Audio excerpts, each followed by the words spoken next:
Bueno, soy de Uruguay, país vecino de Brasil, y trabajo en la Universidad de la República, en la Facultad de Química, donde me desempeño como profesora de química analítica.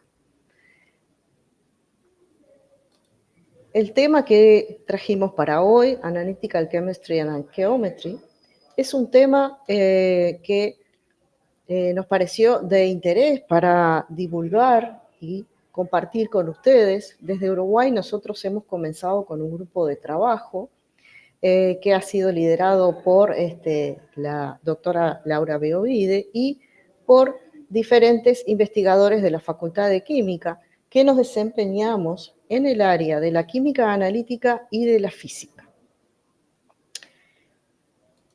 Entonces, la arqueometría, que es una palabra que quizás sea novedosa para ustedes, ¿sí? Es un término que se utiliza aproximadamente desde el año 1950, ¿sí? Es una ciencia, deriva de las ciencias arqueológicas, ¿sí? Y consiste en una aplicación de técnicas científicas al análisis de materiales arqueológicos para ayudar a todo lo que es la arqueología, entre otras disciplinas, a estudiar e interpretar artefactos antiguos, monumentos, actividades humanas, ¿sí? Aquello que ha pasado en el pasado y que en el presente nos surgen preguntas para responder y lo hacemos a través de la ciencia. En este sentido, la arqueometría se nutre de la química, de las ciencias de la vida, de la física, de la matemática, de las ciencias de la tierra.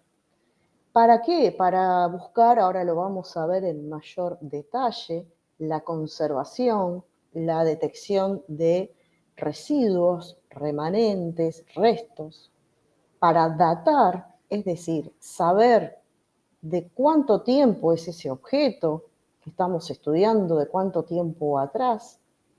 También se trabaja con la paleontología en el ambiente, con la caracterización de materiales, y ahí aparece también la tecnología, lo cual ha ido evolucionando a lo largo del tiempo bastante. Entonces, el término arqueometría podemos desglosarlo de su origen griego en archeos, ancient o antiguo, y metrón de medidas, measurement, o lo que es medir algo. De hecho, esta revista, la revista Archaeometry, existe en Scopus, Web of Science, desde el año 1958 y al día de hoy continúa recibiendo trabajos este journal, ¿sí? Hay otros journals dedicados a estos temas, pero me gustó mostrarles este como para que noten que ya desde los años 50 se venía trabajando en el término arqueometría.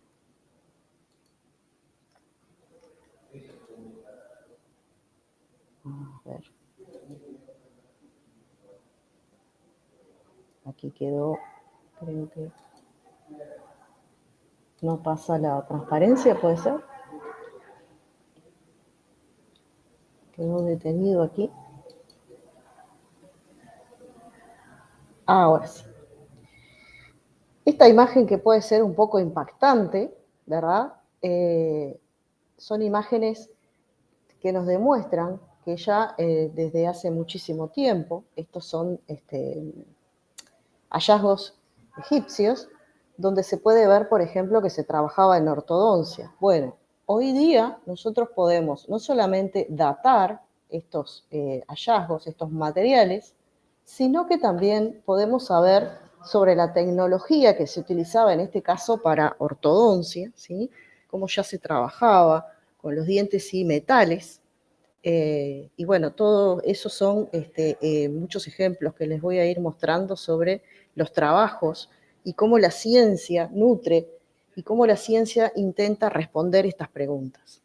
Por ejemplo, esta es una noticia respecto a, quizás si tienen tiempo, pueden buscar lo que es el hombre de hielo, o Otzi, Es una, no sé si llamarlo exactamente una momia, pero apareció este cuerpo en glaciares, ¿verdad? Y la noticia dice que es una noticia del 2016, pero dice que hoy en día se le podía estar dando incluso una voz a Otzi, una voz.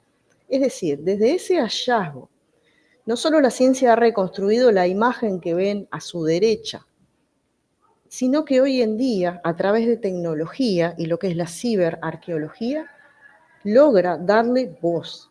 O sea, es algo verdaderamente impactante. Este es otro ejemplo donde la ciencia ha trabajado durante décadas respecto a lo que es el sudario de Turín, que si también tienen interés pueden buscar sobre esta pieza, ¿sí? Se le atribuye a lo que sería el sudario de Jesús, se dice que podría haberlo cubierto, ¿no? Y bueno, por tanto aparecer unas determinadas marcas en ese sudario, es un material textil, ¿sí? Donde pueden ver que se hizo datación de carbono. Y hay controversia, incluso al día de hoy se sigue discutiendo si esto es verdadero, si es falso. La ciencia sigue trabajando en ello, trabaja con las técnicas más modernas hoy en día, con lo que es la parte de detección de restos de ADN, con espectrometría de rayos X. Aún así todavía siguen quedando dudas, o quizás es la controversia también con la Iglesia, la que lleva a que todavía no se llega a saber si verdaderamente es verdad la historia que se cuenta del sudario o no. Pero créanme que se ha trabajado muchísimo en ciencia para intentar elucidar el origen, y bueno, cada tanto aparece alguna noticia nueva relacionada con esta pieza. Disculpen que está un poco lento el pasaje de los slides, pero pienso que irá yendo. Bien. Aquí, por ejemplo, mostrarles lo que es otro tipo de piezas, que es un cuadro famoso, donde se puede ver a la izquierda y a la derecha, notarán diferencias. Esas diferencias tienen que ver con los trabajos de restauración, y para hacer trabajos de restauración, como les contaré un poquito más adelante, se necesita también de la ciencia, se necesita también de técnicas analíticas espectroscópicas para conocer exactamente los materiales originales y poder reproducirlos lo mejor posible en estos tiempos.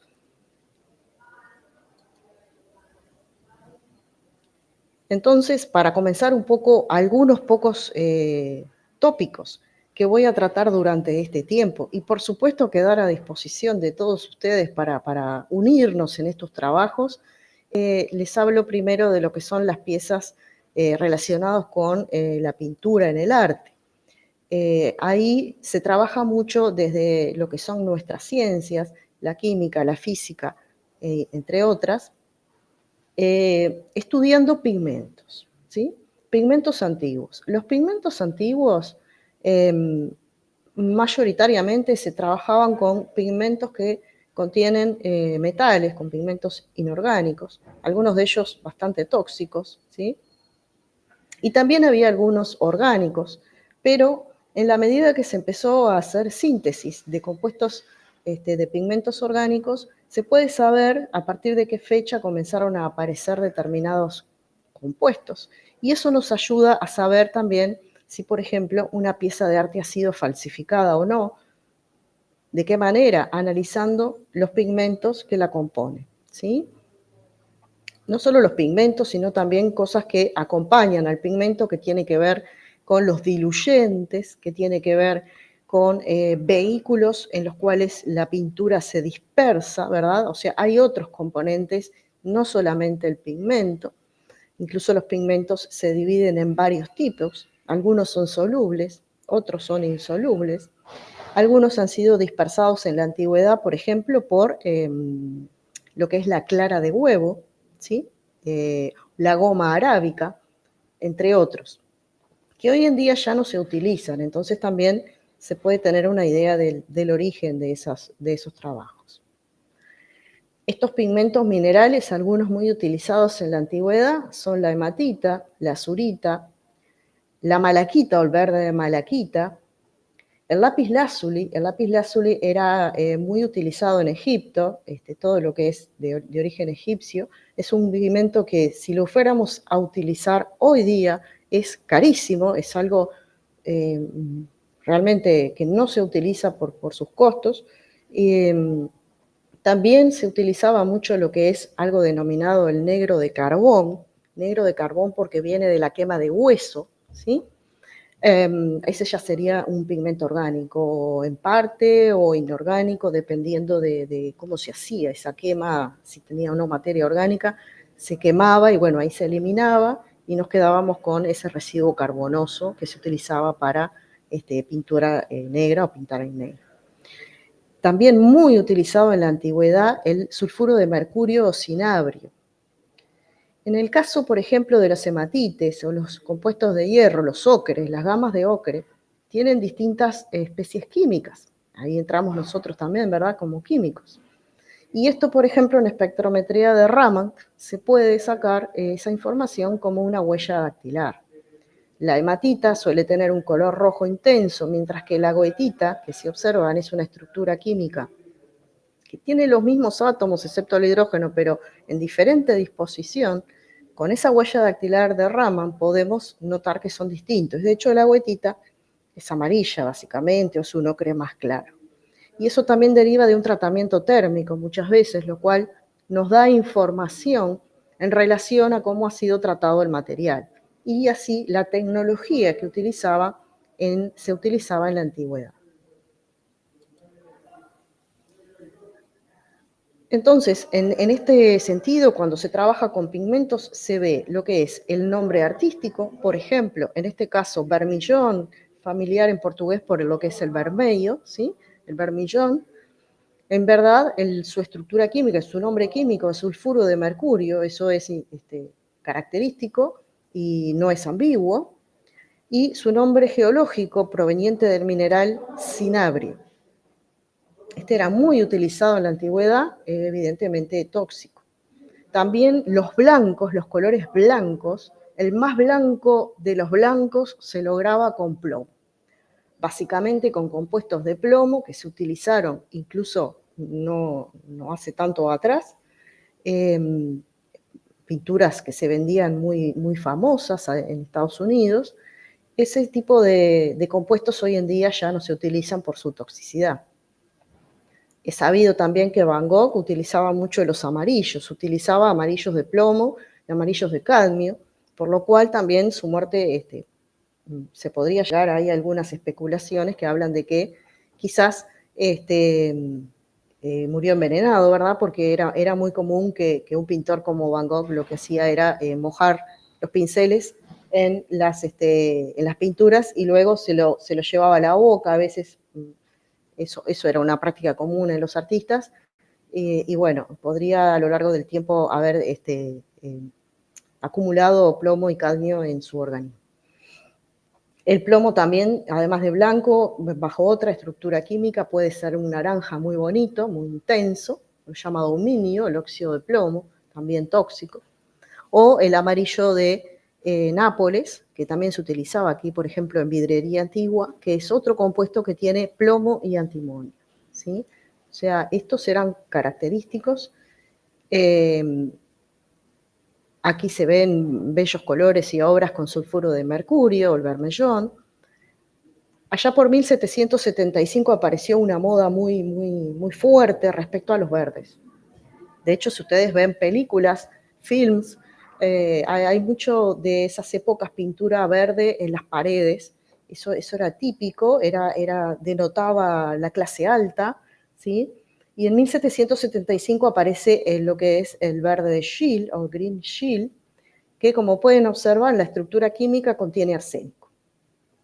Y eso se puso muy de moda, no solamente en el pintado de las paredes, sino también en el textil. Se teñía los vestidos de las señoras de la más alta sociedad con lo que era el verde París. El verde París fue un furor en Francia, contenía arsénico. Este arsénico, tanto en lo que son las pinturas de paredes o como era en los textiles, se desprendía y podía ser de alguna manera aspirado o contaminar el ambiente durante largo tiempo, ¿verdad?, que se estaba en exposición y generar justamente problemas de salud. De hecho, hay un libro publicado sobre las paredes de la muerte y algunos textos que he tomado de allí que tiene que ver cómo las mujeres, para no enfermarse, permanecían en sus casas, permanecían encerradas, cerraban todo para que no entraran frío y no pasaran frío. En este sentido, se creaba un ambiente totalmente cerrado y el desprendimiento de las paredes de esas pinturas era altamente tóxico. Y luego se hablaba de esas mujeres lánguidas, pálidas, débiles, y en verdad algunas terminaban muriendo.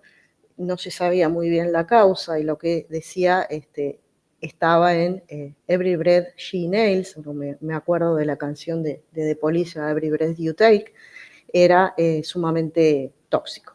Este trabajo está en español, lo pueden descargar y pueden ver un poco más sobre otra historia, que es la muerte de Napoleón, a la cual tampoco está muy claro cómo fue la muerte de Napoleón. Sin embargo, se han hecho estudios respecto también a esa acumulación de arsénico con su cabello. Entonces, lo que se ve allí del trabajo que está tomado esto es el nivel de arsénico que ha sido determinado en tiempos modernos, ¿verdad?, con tecnologías de la química analítica, justamente, como según los centímetros del pelo, la cantidad de arsénico que tenía, y sin duda tenía niveles de arsénico muy altos, acumulados. El cabello es donde se puede ver la acumulación de un metal tóxico como este. Y si lo normal era de 0,6 a 0,8 partes por millón, Napoleón llegó a tener más de 50 partes por millón en esos cabellos. Y bueno, eso también son teorías que podrían haber llevado a elucidar su muerte. Entonces, las técnicas analíticas que necesitamos para trabajar con estos materiales, en lo posible, deben ser no destructivas. Técnicas no destructivas. Nuestros materiales tienen un gran valor histórico, no podemos destruirlos. Si lo hacemos, tiene que ser una cantidad muy, pero muy, pero muy pequeñita, en lugares de la pieza donde no se note que ha sido intervenida, y tiene que ser muy cuidadoso. En este caso, como les había mencionado anteriormente, la espectroscopía de Raman es muy utilizada y muy buena para elucidar estructuras químicas. ¿Sí? Ustedes saben que la espectrometría Raman se basa en una dispersión de la radiación cuando la pieza es irradiada de determinada forma con un láser. Aquí tenemos una imagen que nos muestra lo que sería un Raman portátil, ¿verdad? El equipo Raman se lleva al museo y se puede estudiar la pieza en el propio museo, ¿verdad? Y eso es bien interesante. Aquí, por ejemplo, es un muro, ¿verdad? Es una pared donde hay una pieza y el equipo se lleva para poder lograr el análisis allí mismo. Se irradia en un determinado punto y mediante fibras ópticas se colecta la información al detector y se construyen entonces los espectros. Y así se ve la huella dactilar de distintos compuestos cuando se va moviendo sobre esa pieza.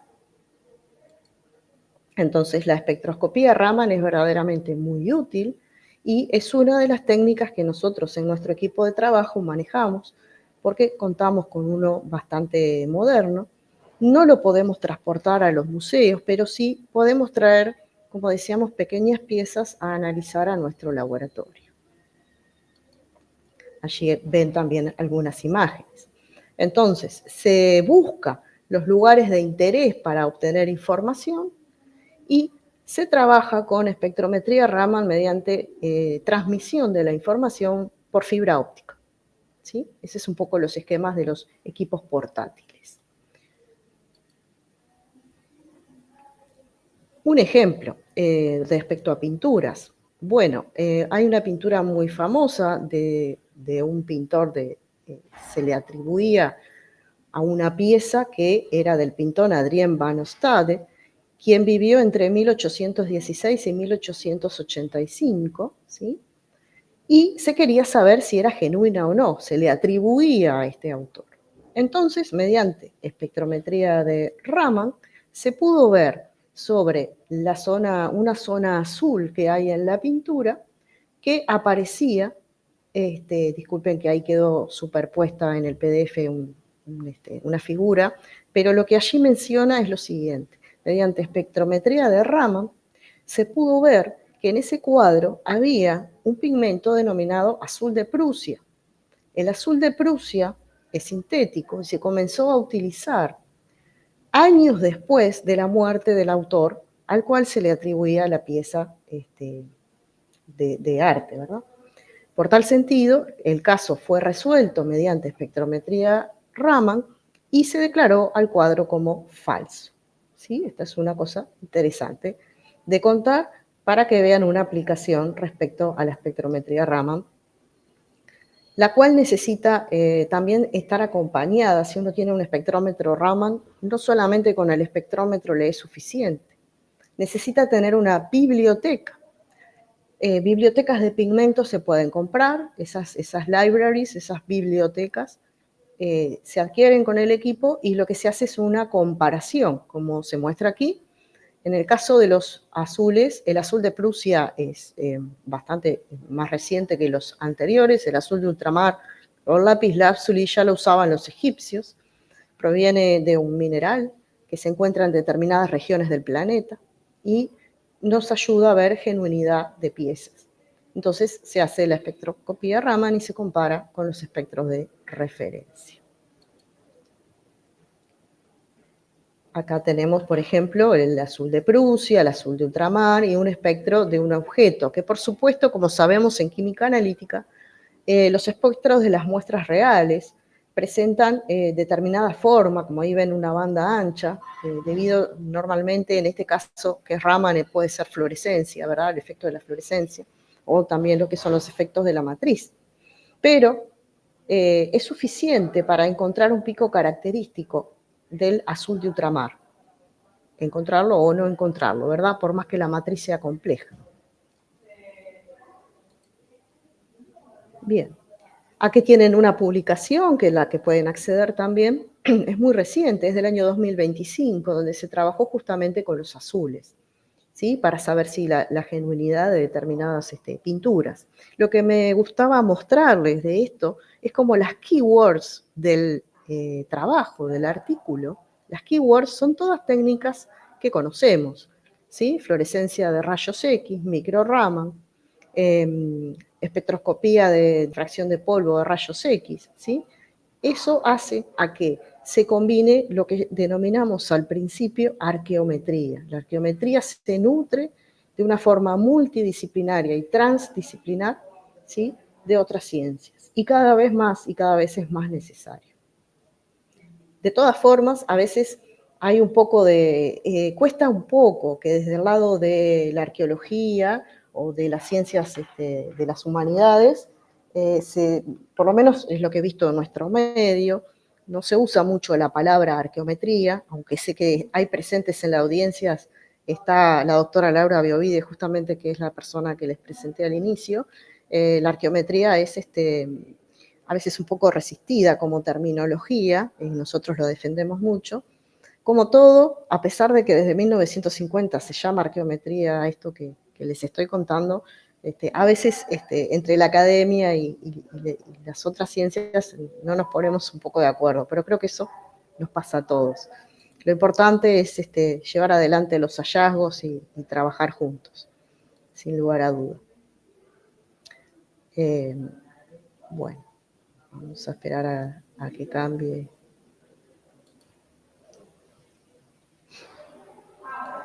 Disculpen que a veces queda como quieta la presentación. Ahora sí. Espectroscopía del infrarrojo. También conocida, supongo, por todos ustedes. La espectroscopía en el infrarrojo es complementaria, ¿sí?, a una espectroscopía Raman o a otras espectroscopías, y todo nutre para resolver y para responder preguntas, como dijimos, ¿verdad? En el caso de la espectroscopía en el infrarrojo, la que más información nos puede llegar a dar es la del infrarrojo medio o el infrarrojo un poquito más lejano, ¿sí? Eso depende del caso y de qué sea lo que estemos estudiando.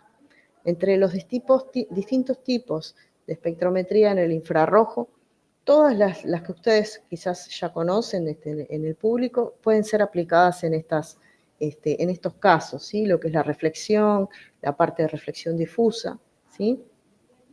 Particularmente, tengo algunos ejemplos para mostrarles, lo que es la elucidación de la composición de los barnices antiguos. Eso tiene unas vibraciones características, ¿sí? En los enlaces de vibración del carbono-oxígeno, y hay algunas bandas características, y se puede saber, para hacer la restauración o la conservación de una pieza de arte, el barniz que se utilizaba en la antigüedad. Y eso se logra gracias a la espectroscopía en el infrarrojo. Una espectroscopía bien importante es la reflectografía, que se basa en infrarrojo. Se irradia con infrarrojo, funciona como el esquema que tienen en la imagen, ¿sí? Y es una espectroscopía que nos permite ver no solo a la superficie, sino un poquito más abajo en capas. ¿Ah? No mucho más abajo, pero un poco más abajo en capas. ¿Y por qué eso es interesante? Porque fíjense ahora, esta pintura es una pintura muy, muy famosa. Si nosotros aplicamos esta técnica instrumental sobre este lienzo, podemos llegar a ver cómo el pintor, en la figura que tienen a su derecha, utilizó el lienzo varias veces. Como quien usa una hoja, borra, vuelve a empezar, borra y vuelve a empezar. Pero quedan rastros de esos borradores. Entonces, ahora nosotros incluso podemos llegar a saber cómo trabajó el lienzo ese artista, qué hizo antes, qué intentó hacer, cuáles fueron sus drafts o sus borradores, ¿sí? Esto se logra con esta tecnología. Acá hay otro ejemplo de lo que es una pintura muy famosa de 1434, que es el matrimonio Arnolfini. El matrimonio Arnolfini es una pintura de la cual podríamos hablar horas, porque tiene mucho lo que se llama el sincretismo, o sea, tiene muchos mensajes dentro de la pintura, que no voy a ir en eso ahora por razones de tiempo, pero también gracias a este tipo de espectroscopía se podía ver, por ejemplo, fíjense la mano del caballero, la mano inicialmente había sido pintado en un sentido, eso se vio con esta espectroscopía, finalmente quedó en otro sentido, de manera que pudiera verse el anillo de casado, porque en esa época era como complejo que la señora estuviera embarazada si no estaban casados. Entonces, se tenía que ver el anillo, entonces cambió el artista la posición, y lo mismo pasó con el espejo al fondo. Es una obra magnífica que tiene todo el reflejo de la pintura en sí, y la cambió varias veces también este artista, y eso se pudo ver, y también tiene una historia detrás respecto al sincretismo del espejo. En este caso también es una pintura de Picasso, el cual reutilizó varias veces el lienzo hasta llegar a lo que es la mujer planchando, The Woman Iron. Esto también nos permite conocer sobre los artistas. Este es un Rembrandt, donde también se ve que anteriormente había hecho alguna otra cosa, ¿sí? Antes del trabajo final, que es el que conocemos. En este caso también, por razones políticas seguramente de la época. Si ustedes ven la pintura final, que es la que está en la parte superior, el piso se ve despejado frente al ministro. Sin embargo, originalmente se habían pintado unas calaveras. Eso se lo hicieron quitar, según dice la historia, y tuvo que modificar la pintura.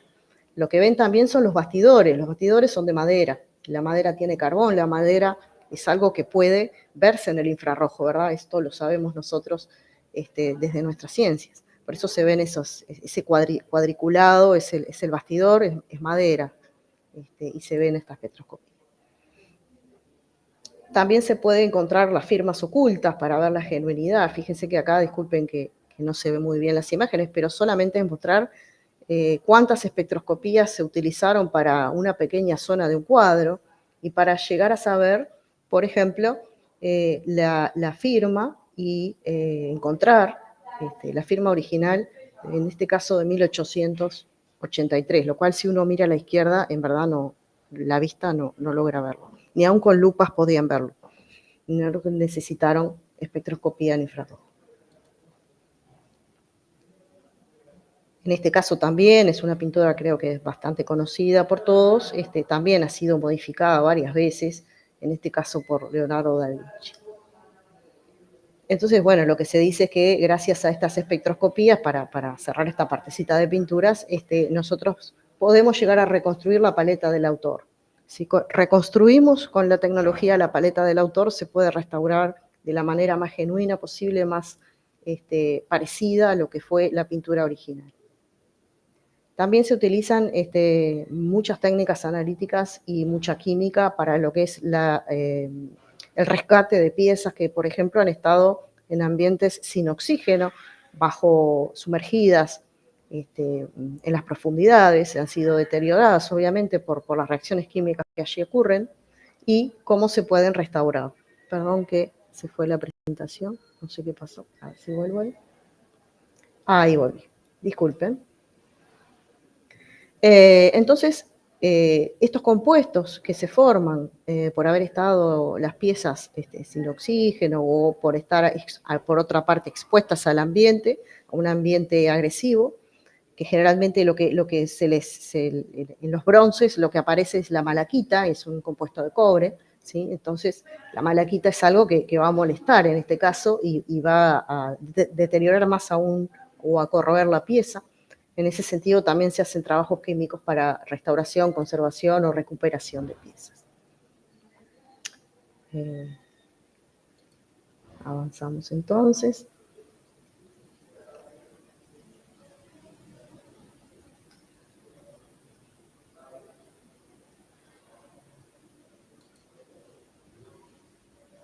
Tengo que esperar la transición, disculpen. Se fue una que no quería. A ver. Ahora sí. Un poquito para atrás. Ahora sí. Otra técnica que seguramente conocen y de la que han escuchado bastante es la denominada LIBS, ¿sí? Light Amplification by Stimulated Emission of Radiation, o LIBS, ¿sí? En este caso tenemos lo que es la incidencia de un láser pulsado sobre un determinado material. En la figura que se muestra de la pieza, que es una cabeza metálica, se está usando la ablación láser para limpieza. En ese caso se hace intencionalmente, se focaliza el láser a una determinada energía para sacar algo o una capa que no nos interesa. Eso se hace a propósito, se hace intencionalmente, porque uno pensaría que está dañando la pieza, pero en realidad la está restaurando. Eso por un lado. Y por otro lado, también con láser se puede, esto es simplemente para recordarle el fundamento de la ablación láser, pero que seguro el público presente, la mayoría lo conoce, ¿sí? Este láser lo que va a generar es en una pequeña microzona el proceso de ablación, ¿verdad? Y la generación de un plasma. Y lo que vamos a poder determinar desde el punto de vista cuantitativo con esta técnica es composición elemental, no, aquí ya no, compuestos orgánicos, ¿verdad? Pasamos a determinación elemental. Vamos a poder conocer los elementos químicos que componen esa muestra al nivel de irradiación que podamos lograr. Acá, por ejemplo, si fueran monedas, ¿verdad? Es simplemente una ilustración. Los equipos que se utilizan básicamente también utilizan la transmisión de información mediante fibra óptica, y normalmente para este tipo de aplicaciones se utiliza un láser de N de YAG, aunque se pueden utilizar láseres de mayor energía, no es lo más común, ¿verdad? Justamente para no dañar la pieza. Fíjense acá que también hay LIBS portátiles que se pueden llevar a los museos. En este trabajo hay algunas aplicaciones que se pueden contar. Incluso hay un grupo en la Universidad de Pisa, profesor Vincenzo Palesti, que trabajan también a veces con este tipo de materiales. Se llevan al museo y se puede saber la composición química allí mismo, o en este caso que es una cerámica y se quería conocer sobre cómo estaba pintada esas líneas que aparecen ahí, a qué pigmentos se corresponden, y bueno, para eso también se puede trabajar con esta técnica y encontrar así la composición química. Se irradia en distintos puntos muy focalizado, está muy controlado ese láser para no dañar la pieza, ¿verdad? Nosotros no podemos quemar o generarle un daño. El láser tiene que estar en su punto justo, por así decirlo, y eso se puede optimizar, ¿sí? Para hacer un análisis más superficial o un poquito más profundo.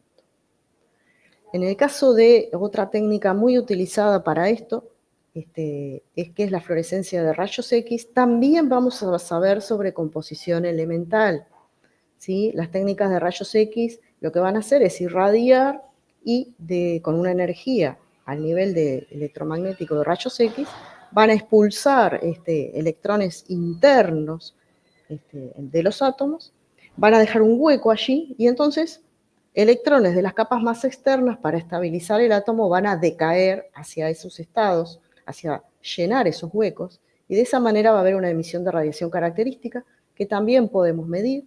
Es un análisis que verdaderamente presenta muchas ventajas en determinaciones simultáneas.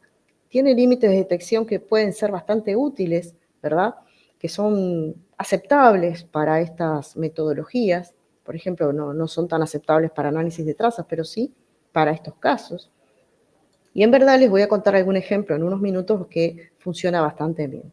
Algunas dificultades, bueno, Z menor que 13 ya no los va a detectar, no se puede trabajar bien con compuestos o líquidos volátiles, pero va muy bien con piezas al estado sólido, que es más bien donde nos vamos a focalizar con la fluorescencia de rayos X.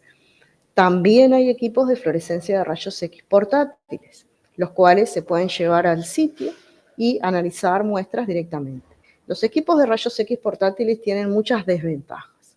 Estos depende cómo uno coloque el aparato sobre la pieza, puede dar resultados bastante distintos según la forma en que lo coloque, por el muestreo que realiza en la irradiación. Es bien cuestionable el uso de estos equipos. Tienen que tener una calibración muy buena, lo cual hay que estar un poco detrás de eso. Pero para lo que es información de screening o información de sitio, son muy importantes y vale la pena realmente hacer estos estudios porque dan informaciones relevantes.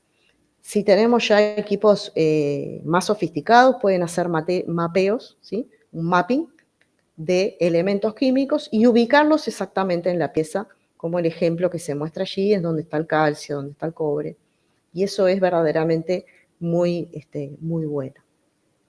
Fíjense en esta pieza donde se ubica claramente, en esta pieza de arte, donde hay pigmentos metálicos, bordes de aluminio, de lo que es el vermellón, de oro, que tiene un recubrimiento de oro en algunas partes, de cobre, el uso del plomo, en el caso del naranja de la figura central, porque eso es óxido de plomo, es minio, ¿sí? Y de esa forma se logra la composición completa, como ven aquí lo mismo, y realmente estos son técnicas ya muy sofisticadas y que dan muchísima información. Entonces, habiendo hablado de algunas técnicas, hay muchas más, que se pueden utilizar en arqueometría, contarles ahora en los minutos que me quedan sobre algunas experiencias de trabajos de Uruguay particularmente.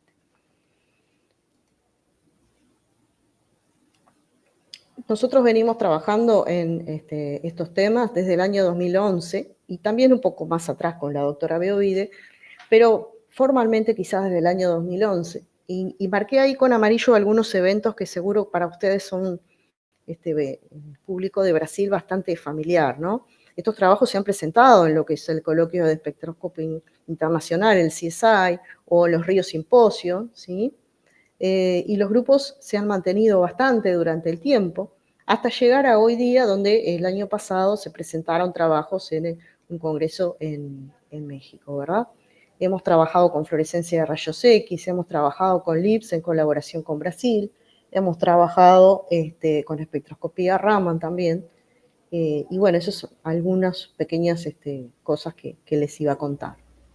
En relación a LIBS, este es un trabajo que se hizo en conjunto con, se presentó en el año 2014 en el Río Simposio de Mérida, en conjunto con el grupo de profesor Edenir Rodríguez Pereira Filo, ¿sí? En una de mis estadías en San Carlos, en realidad estaba visitando al profesor Joaquín Nóbrega, pero se dio que pudiéramos hacer este trabajo también y fue presentado en ese congreso.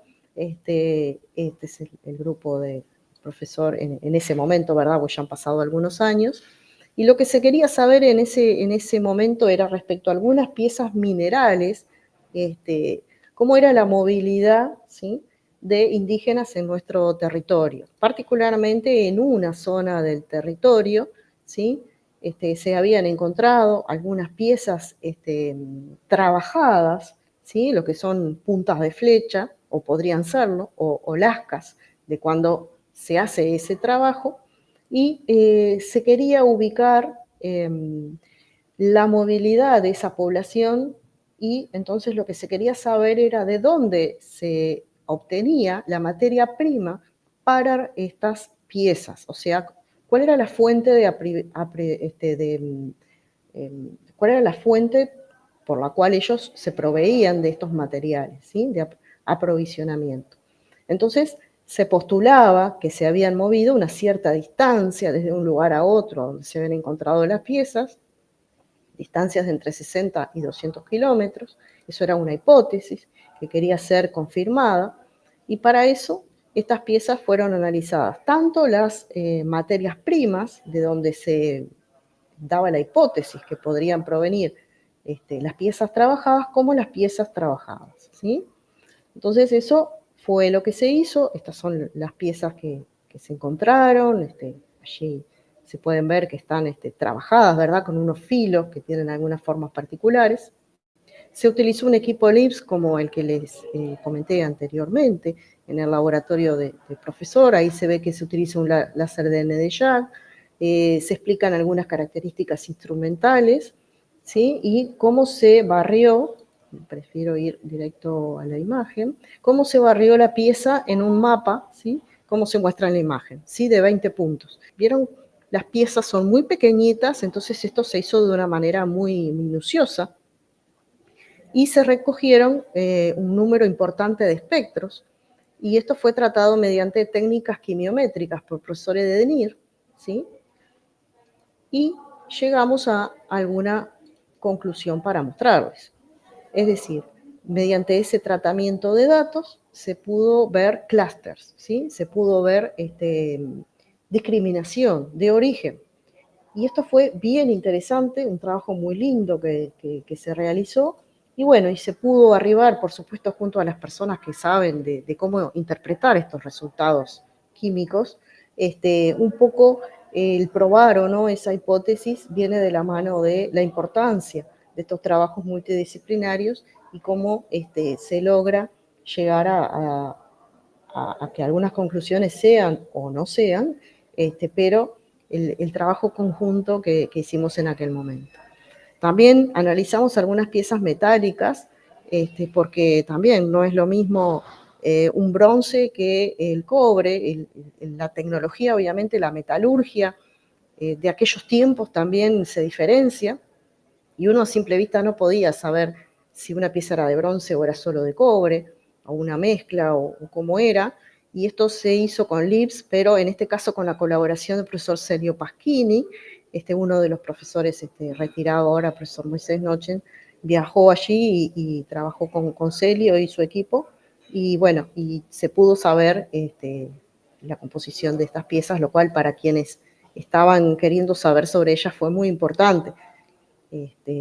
En cuanto al uso de fluorescencia de rayos X, el caso que tengo para contarles en Uruguay, bueno, comentarles que el equipo que tenemos puede ser un barrido desde el sodio hasta el uranio de elementos químicos, cada uno de ellos agrupados en colores por lo que es los límites de detección posibles a los que podemos llegar. Algunos llegan incluso hasta trazas, otros no tanto. Y lo que hacíamos era algo como esto. Fíjense que quizás ustedes conocen algún equipo de fluorescencia de rayos X con sus pequeños compartimentos para poner las muestras. Bueno, nosotros nos arriesgamos a poner esa gran muestra, que es una mano de mortero trabajada, ¿sí? Se construyeron, los compañeros construyeron unas piezas de acrílico para poder montar la pieza directamente en el equipo. Sabemos que mediante fluorescencia de rayos X no se pueden distinguir especies químicas, pero sí composición elemental que nos interesaba de ese mineral. Nos interesaba también porque una de las caras tenía una cobertura de color y queríamos saber un poco de qué estaba compuesta. Y nosotros en este equipo podemos trabajar con diferentes colimadores. Cuando tenemos una pieza tan grande vamos a usar un colimador grande, entonces irradiamos una zona bastante grande de la muestra. Y en otro ejemplo que les voy a mostrar, que es el del estudio de estos sellos, se trabajó con colimadores bien pequeños, el otro extremo. En este trabajo lo que se hizo fue la caracterización por primera vez de una serie de sellos de Uruguay, creados entre los años 1864 y 1865. Es la primera vez que en esta tirada de sellos se habla de la República Oriental del Uruguay y se coloca el escudo de Uruguay. Entonces se le llamó la serie de los escuditos o la serie de los escudos. Este es un trabajo liderado por el profesor Eduardo Boyd, el profesor Eduardo de la Casa, que creo que también está presente en este momento, y que lo presentamos el año pasado en México. Contarles también como curiosidad que hay un instituto para filatelia y analítica internacional, lo cual a mí me sorprendió bastante y me gustó saberlo, ¿verdad? Que tenemos también la analítica dentro de la filatelia. Otro mundo apasionante si los hay. Entonces, en este trabajo lo que hicimos es estudiar las series de tonalidades de estos escudos, de estos sellos, y trabajamos con un colimador bien pequeño. En este caso nos pasamos al otro extremo. Colocamos piezas de papel que fueron irradiadas por una fuente de rayos X de rodio. Este equipo es un equipo Shimatsu 7200, cuenta con una fuente de rodio para irradiar, ¿sí?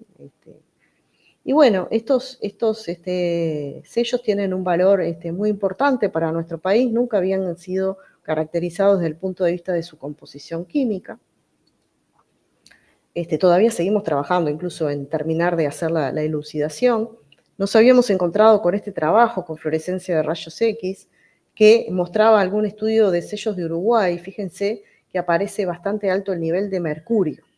Seguro pensábamos que son sellos de color rojo, ¿no? Y lo que llamamos el vermellón, debido al sulfuro de mercurio, porque si ven también tiene bastante azufre.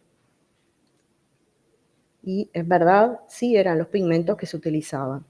Entonces nosotros trabajamos con las series azules, rojas y verdes, también con algún color ocre. Y algo que me gustó traerles también es que también en filatelia es muy importante saber si los sellos son genuinos. Es muy importante. Trabajan muchísimo en buscar los sellos verdaderos y separarlos de las falsificaciones. Aún así, hubo un falsificador de sellos muy famoso llamado Jean Sperati, quien escribió un libro en 1953 con absolutamente todo su legado de cómo él fabricaba los pigmentos de esas épocas. Toda la forma de preparación de pigmentos está en ese libro, es un libro muy, muy interesante. Es un libro que él puso este prólogo que ustedes pueden ver en pantalla sobre su legado, porque fue un hombre muy criticado, incluso quisieron llevarlo preso por estas falsificaciones, cuando en realidad él declaraba que lo que hacía era obras de arte. Y en verdad yo estoy convencida que lo que hacía eran obras de arte. Y este falsificador muy famoso francés falsificó sellos de nuestros escuditos uruguayos. Así que nos sentimos importantes cuando alguien como Sperati decidió que era de interés falsificar nuestro sello de los escuditos. Y lo hizo. Esto se hacía en litografía de piedra.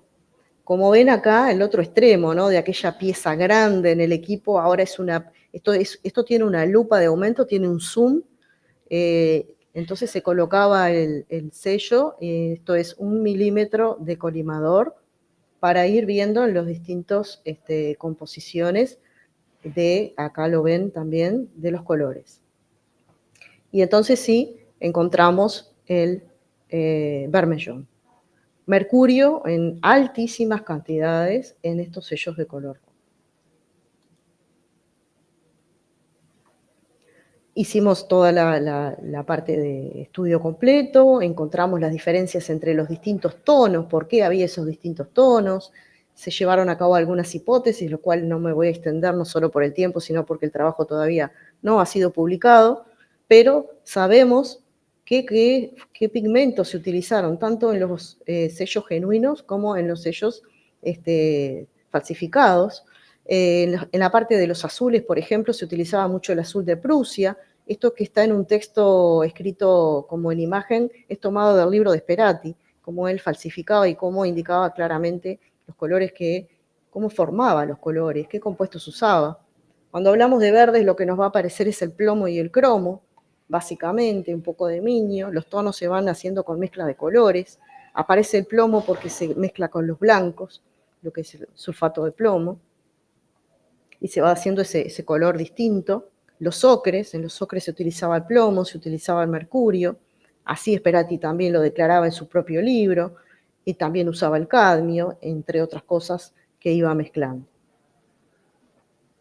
Entonces esto fue presentado ya en la Sociedad de Filatelia, donde veíamos los espectros de fluorescencia de rayos X y podíamos diferenciar, solo mirando los espectros, el sello falso de Sperati, porque Sperati declaraba que usaba mucho zinc para determinados colores, y los auténticos que no tenían zinc. Y esto era bien distintivo en un sello verde, por ejemplo, de lo que era un falso Sperati, que le llaman.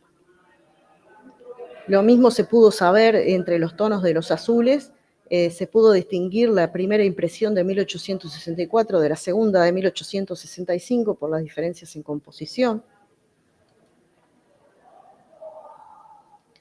Y finalmente, para este trabajo lo que concluimos es que, bueno, nuevamente, y volvemos a insistir sobre lo mismo, tiene que ver con ese trabajo multidisciplinario.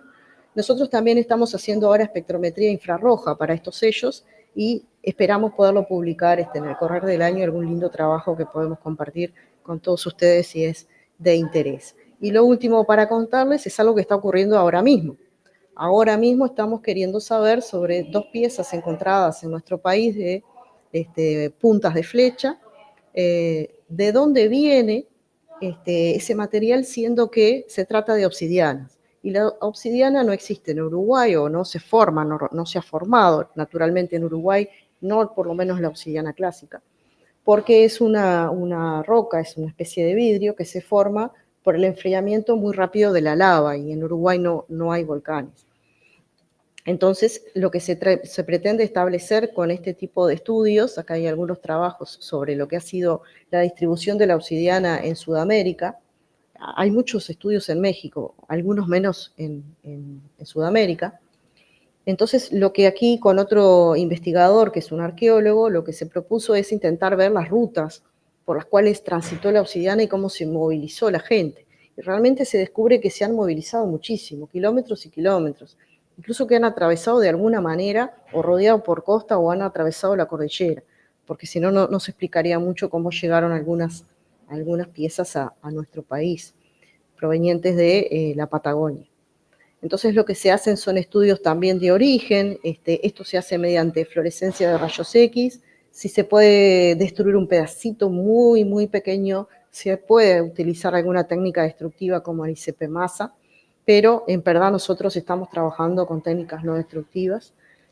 Para eso calibramos nuestro instrumento, en este caso, con un set de muestras que nos dieron del Laboratorio de Arqueometría de la Universidad de Missouri en Estados Unidos, que ellos tienen una base de datos enorme sobre obsidianas, y para cada elemento químico de interés hicimos una especie de calibración como se muestra en esta imagen, en este caso para un elemento en particular que era de mucho interés, como el circonio. Esta es una imagen también de la pieza encontrada de obsidiana y del profesor Rafael Suárez, arqueólogo de nuestro país y también investigador de la Universidad de la República, quien se especializa un poco en estos trabajos. Y bueno, y eso lo estamos escribiendo también, o sea que estamos con un trabajo en draft para enviar a una revista para ser publicado, porque bueno, la hipótesis del profesor fue bastante acertada respecto a la movilidad de las poblaciones y cómo llegaron estas piezas de colección a nuestro país.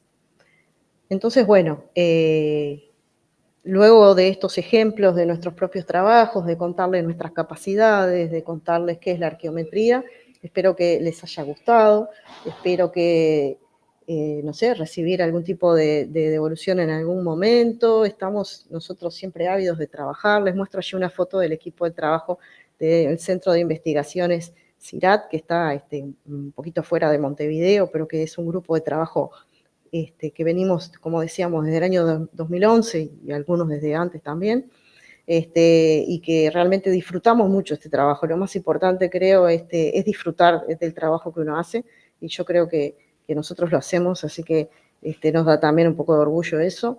Agradecer a nuestras agencias, que sin ellas no podemos hacer todo esto. En Uruguay sería la Comisión Sectorial de Investigación Científica, el Programa de Desarrollo de las Ciencias Básicas y la Agencia Nacional de Investigación e Innovación, que nos apoya, y gracias a ellos también tenemos los equipos para seguir adelante.